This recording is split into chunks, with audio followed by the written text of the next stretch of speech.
Ayo. De retour dans le studio, nous sommes en ce moment avec Alexia Philippard de Foy.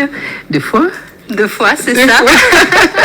Coordinatrice du pôle jeunesse de Peuple en Harmonie, cette association dont on vous a parlé, il me semble, en début d'année. Et également Michael Fajol, chef de service au sein de l'association Akatige, et Lucien Panza, qui a suivi la semaine dernière également ce chantier dont vous allez nous parler là, dans cette émission autour du développement et du vivre ensemble. Bonjour, merci d'être avec nous aujourd'hui. Merci de nous recevoir. Avec plaisir, avec plaisir. Bonjour, merci à vous.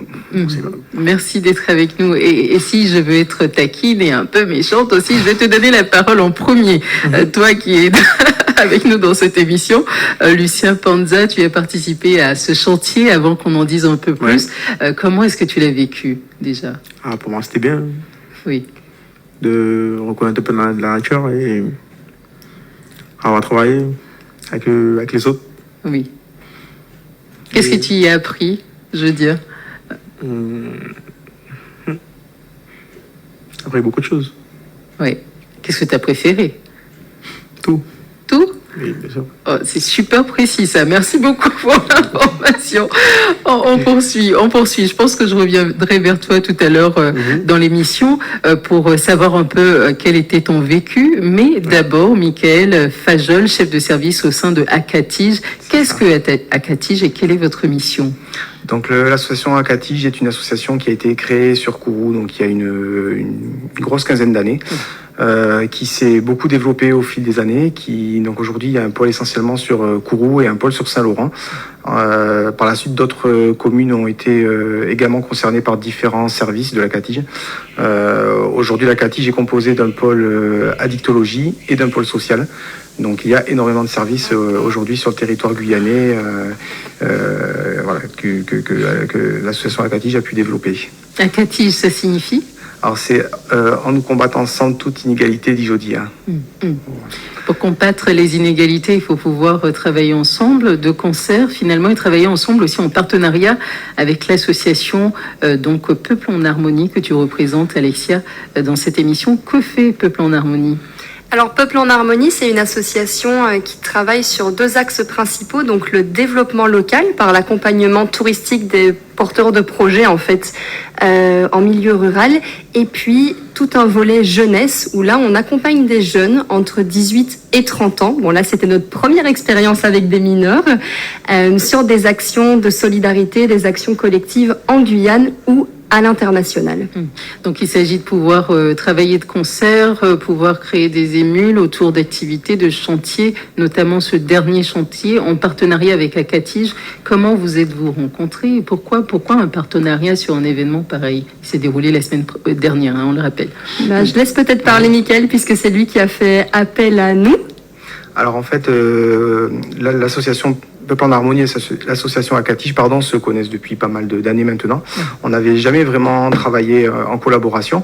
C'est vrai que nous, en fait, l'idée d'un chantier éducatif est née il y a pas mal de temps maintenant, pas mal de mois. On s'est retrouvé un petit peu au moment de l'Assemblée Générale de Peuple en Harmonie, et on a commencé à discuter un petit peu ensemble de cette idée de mettre en place un chantier éducatif en commun. Et donc voilà, ça s'est fait un petit peu au fil des mois. Parallèlement, nous on s'est appuyé aussi sur la rencontre qu'on a faite avec le groupe de jeunes de Soula qui a été positionné sur ce chantier par la suite, et qui en parallèle en fait nous demandait régulièrement des activités, du loisir, de l'occupationnel, je dirais, pendant les vacances scolaires. Et on a fait un petit peu une association d'idées au niveau de ces deux démarches-là. Et c'est dans ce cadre-là en fait que ça puisse se mettre en place. Alors, se rendre utile, sortir de son cadre de vie habituel, rencontrer d'autres personnes, c'est vraiment passer du bon temps en étant responsable en même temps. Je reviens vers toi, Lucien Panza. Je te vois te cacher derrière ton micro, mais ça ne marchera pas. Alors, qu'est-ce que c'est de sortir de son environnement, aller en forêt ? Est-ce que ça t'arrivait déjà avant de faire ce type de sortie ou pas ? Non, c'est la première fois. Oui. Que j'en ferai avec les autres. Oui. Et passer une semaine loin des autres, ça va bizarre. Tu vis où? Tu viens d'où? Qu'est-ce que tu as envie de faire dans la vie, je veux dire? Je viens de Soula. Oui. Et plus tard, peut-être je vais m'engager à l'armée. L'armée, oui. C'est aussi ça, hein, l'armée, être utile aux autres, également l'intérêt général. Très concrètement, Lucien, à Catige, on parlait tout de suite de ce chantier-là. Qu'est-ce que ça apporte? Je veux dire, quelles sont les actions que vous avez menées et comment est-ce que c'est utile à la collectivité? Alors sur Soula particulièrement, en fait notre service est arrivé sur Soula, a été créé sur Soula et sur la commune de Macouria globalement en décembre 2020. Donc depuis décembre 2020, on est sur une phase d'implantation où on rencontre progressivement les jeunes, les groupes de jeunes. Concrètement, sur Soula, c'était la première action collective qu'on a mis en place. On avait organisé, alors notamment avec le groupe de jeunes qui était présent avec nous sur le chantier, des sorties à la journée, des activités, du loisir, mais pas encore vraiment de projets sur du moyen ou du long terme. Voilà, les actions qu'on a pu mettre en place jusqu'à maintenant étaient plutôt sur Tonat, sur les quartiers de Tonat. Mais voilà, ça a été vraiment pour nous la première expérience qu'on a eue sur un vrai projet avec des jeunes de Soula. Et nous, si je peux rajouter quelque chose, c'est vrai que c'est vraiment notre volonté, en fait, à partir de... Maintenant, ça fait déjà pas mal de mois qu'on y réfléchit, mais on a envie de mettre à disposition notre expertise qu'on a acquis au fil des ans, et notamment sur des projets de chantier de solidarité, des actions de vivre ensemble avec des jeunes qui viennent de partout sur le territoire. Donc, on s'adapte, que ce soit des jeunes de quartier, des jeunes des villages, en fin de compte, peu importe, l'objectif c'est d'être ensemble, d'agir collectivement et de réfléchir à des projets collectifs aussi. Parce que bon, Lucien fait le timide, mais ils avaient beaucoup d'excellentes idées durant le chantier. On a notamment eu toute une après-midi qui était consacrée à la réflexion sur les projets collectifs. Donc eux, en tant que jeunes de Soula, qu'est-ce qu'il y a comme besoin dans le quartier et surtout qu'est-ce qu'ils peuvent mettre en place pour répondre à ces besoins, eux en tant que jeunes. Donc ils ont défini 2 projets. Bon, j'aimerais bien que Lucien en parle, mais je ne sais pas s'il va le faire. Je compte sur toi. Et juste pour terminer, voilà, donc nous, on commence à mettre en place avec Peuple en Harmonie ce type de prestations où on coordonne des chantiers ou bien des week-ends, des journées. C'est vraiment à la demande des partenaires. C'est très collaboratif, hein. C'est ça aussi faire ensemble. C'est écouter les besoins et les compétences de chacun. Et donc là, c'était notre première expérience de prestation de coordination de chantier pour une autre structure qui s'est vraiment très très bien passé. Donc on a vraiment la volonté de continuer à le faire. Donc, bon, mais ceux qui sont intéressés, qu'ils nous contactent. C'était une belle réussite pour une première.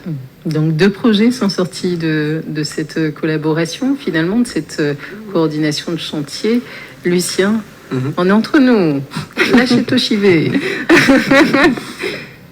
Quels sont ces 2 projets qui ont été prévus, qui ont pu sortir de terre grâce à ce chantier? Le deuxième, je ne sais pas trop. Oui. Ils étaient divisés en 2 groupes. On pourrait éventuellement expliquer le deuxième. Mais le tien, alors, Lucien, enfin celui de ton groupe.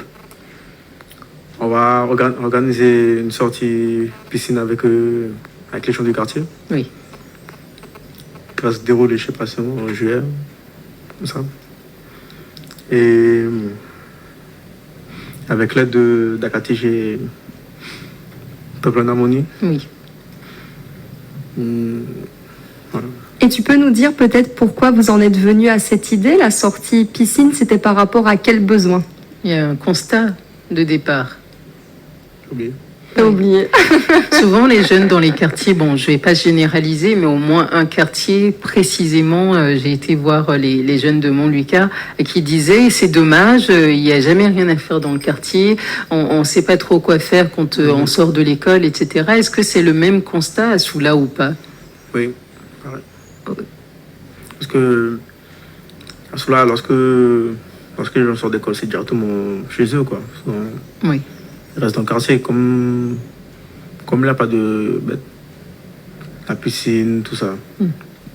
À part les jouer au football. Quoi. Donc la piscine, elle n'est pas là. Ça suppose que vous allez devoir vous déplacer sur le littoral sans doute, ou à Matoury tout du moins.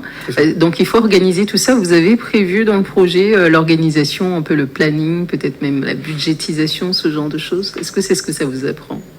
Oui. Très bien. Je te remercie en tout cas de cette intervention, Lucien. Et puis, pour conclure un peu avec vous, est-ce que vous prévoyez, par exemple, de poursuivre ce partenariat? Est-ce que c'était vraiment juste sur cette durée, sur cette semaine-là, ou c'est appelé à perdurer? Dans tous les cas, notre premier partenariat, nous, c'est de continuer à s'échanger des informations, c'est-à-dire que les jeunes que eux accompagnent, qui ont le profil pour participer à nos actions, ils sont les bienvenus. Je veux pas spoiler la chose, mais c'est vrai qu'avec Lucien, on a pas mal discuté d'une possible participation à un volontariat en Hongrie qu'on propose là dans les mois qui viennent. Donc ce sera un début le 14 juin pour une fin le 11 août. Donc 2 mois en Hongrie, à la campagne, pour soutenir les habitants du village, mais aussi animer les écoles, les petits étudiants. Donc voilà, c'est vrai que là, c'est un type de partenariat où on se dit, on a rencontré un jeune, ça s'est bien passé. Lui, en l'occurrence, il est majeur, il a 19 ans, donc il a la possibilité de participer à ce volontariat européen. Donc nous, ça nous fait plaisir s'il a envie de s'impliquer, et je pense que c'est le cas. Oui. Il est toujours motivé, tout va bien. Et puis, éventuellement, reconduire ce type de projet, oui, sur ce format ou sur d'autres formats. De toute façon, nous, on reste ouvert à la discussion. Là, c'est un test. Je pense que chacun de notre côté, on doit faire un bilan, aussi avec nos directions, avec nos collègues, pour voir ce qui peut en ressortir à l'avenir. Des communications à faire, des appels à lancer. Le micro est à vous. Non, moi je voulais simplement revenir un petit peu aussi du coup sur la question de ce partenariat-là. Effectivement, moi je pense que c'est une possibilité qu'on se laisse une porte qui est ouverte aussi. C'est vrai que la plupart des actions que l'on va mettre en place, ça part du terrain en fait. Et ça part de ce qu'on peut constater, de ce qu'on peut repérer sur les quartiers, des différentes dynamiques collectives. Donc effectivement, pour nous c'est important d'avoir ce partenariat-là parce que ça fait partie des actions, des supports sur lesquels on peut réfléchir et travailler pour la mise en place d'actions futures en fonction des groupes qu'on rencontre et des dynamiques locales. C'est ça. Et pour terminer, c'est vrai que je pense qu'on est tous d'accord sur le fait qu'un des grands défis en Guyane, mais ailleurs aussi, c'est la mise en réseau. C'est-à-dire qu'il y a beaucoup d'associations. On est énormément à œuvrer pour le territoire, pour sa jeunesse, mais pour d'autres choses encore. Et malheureusement, on ne se connaît pas ou alors on ne travaille pas assez ensemble. Et là, en fait, c'est le fait de faire ce partenariat. Nous, on sait que les jeunes qu'on a accompagnés sur le chantier, ils continuent d'être suivis par Akatige dans le quartier. Et c'est vraiment ça qui va faire la différence. Donc, j'ai envie de dire, si j'ai un appel à faire, c'est si vous souhaitez qu'on travaille ensemble, contactez-nous et il reste une place pour le volontariat en Hongrie. Une place, attention, j'étais en train de passer à autre chose, mais le 06 est très important. Alors la place est à prendre 06 94 08 42 48. 08 42 48 si vous souhaitez partir en Hongrie et surtout mener un partenariat avec l'association Peuple en Harmonie. Merci Alexia, merci Mickaël, merci Lucien d'avoir été des nôtres dans cette émission. Très bonne journée à vous. Et puis